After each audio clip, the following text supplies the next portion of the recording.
Welcome to the month of June, 30 days all about gin. Shining a spotlight on those that'll make you grin. Fun facts and proper tastings and cocktails Friday afternoons. Discover many different brands and be influenced by me. Song for old. That's right, I am a song for old. Hello everyone, you are all very welcome to join me on this 22nd day of Gi-Une, my annual 30-day salute to gin during the month of June. Okay, so for my final product showcase of this week, my taste buds are off to Canada's most easterly province, Newfoundland and Labrador. Now I mentioned yesterday that Canada does indeed have a thriving craft gin scene, right? In 2021, I dedicated my entire month of Gi-Une to Made in Canada gins, and I always love sharing what's being made up here in the Great White North. Today, I have a very new gin from St. John's that was first launched in 2022. Folks, this is Open Coast Gin. Now, truthfully, there's not a lot known about Open Coast, and their website and other online sources, they really just regurgitate the website, which is filled with, well, mainly marketing slogans. Things such as good gin for good people, and mentioning that this is a no-fuss Canadian dry gin. Look, that's all lovely, but those of you who follow me regularly know that I'd like to dive a little deeper than just cute phrases when reviewing a product.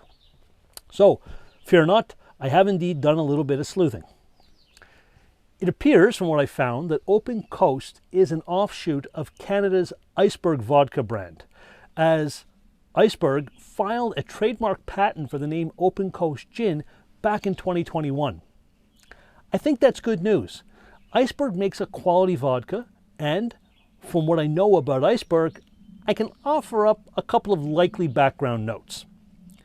Well, the first one's for sure, because it says it on the bottle, it's a triple distilled gin, right? It says so on the label, so okay, check mark there. Much like Iceberg, I'm going to assume that the water source comes from harvested icebergs as well. And I'm also assuming that the product is likely charcoal filtered the same way that Iceberg vodka is. So those are all good things. They all offer up some clean notes, so I'm encouraged.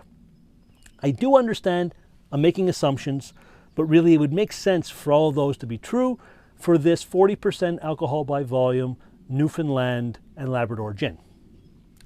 I also do know that a portion of annual sales from Open Coast Gin is indeed shared with a foundation called Mind Your Plastic.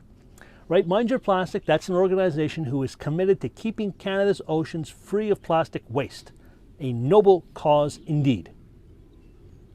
Let's dive in, see what we find in the glass. We're going to acclimate our nose as always. Right, bring it up 3 times, take a sniff on the 4th. Sláinte. Now we go in. So that's a fresh, and I'm going to say more traditional London style aroma profile. Right, juniper is right there. Bit of a sweet juniper, maybe a bit of a sweet citrus. There's floral notes that are all in there. Little saline note, right? Little salinity, some minerality in there. Very nicely balanced. Very comforting profile, to be honest.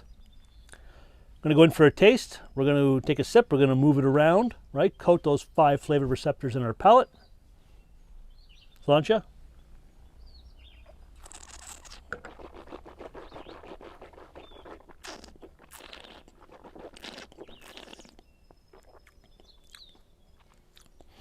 Quite nice. Again, flavors right away off the hop. It follows a more traditional London dry style character profile, but it's nothing harsh here, and it's quite tasty. I'm getting soft juniper, soft fresh juniper right away. Citrus is kicking in, a little bit of some herbal notes, and then there's this nice lift of freshly cracked black pepper. Right, it's keeping my palate salivating a little bit. I like that. Some floral notes now, some coriander, and then there's a bit of baking spice in here, like nutmeggy. Very clean overall, very inviting. It's not overly complex. You don't have to be complex to be good. This is a gin, for me, where one sip is not enough.